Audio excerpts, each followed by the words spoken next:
For centuries, the image of the medieval knight has been linked to shining swords, gleaming armor, and galloping horses charging across the battlefield.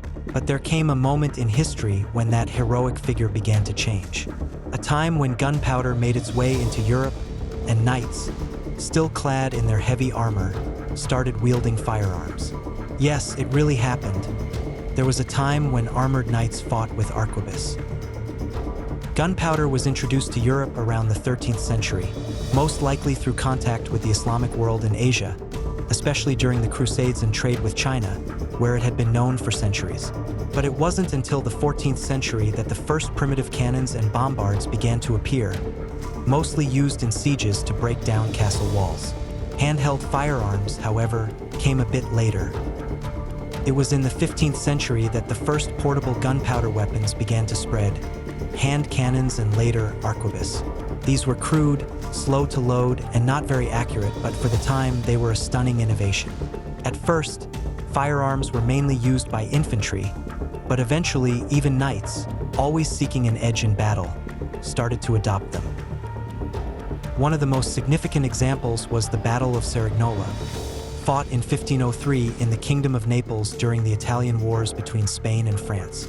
It was the first battle in history where handheld firearms played a decisive role. The Spanish army, led by Gonzalo Fernández de Córdoba, had infantry equipped with arquebus, who decimated the French cavalry before they could even reach close combat. This battle marked the beginning of the end for the dominance of traditional cavalry on the battlefield.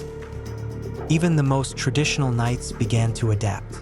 By the late 15th century, especially in Central Europe, light cavalry units began to appear armed with wheellock or matchlock pistols.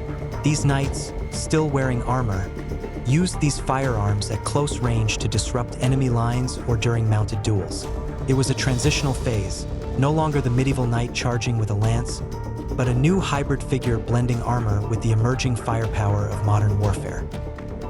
In the 16th century, as firearms became more effective and widespread, new types of mounted units emerged, like the German reiters and the Spanish or Italian mounted arquebusiers. They developed a tactic called the caracole, a rotating maneuver that allowed mounted troops to fire their weapons in waves without stopping the charge. It was a true military revolution. But over time, the knight's armor became less and less useful. Firearms could pierce it easily, and the heavy protection became more of a burden than a benefit. By the 17th century, the medieval knight had vanished from the battlefield, replaced by modern soldiers with new weapons and new tactics.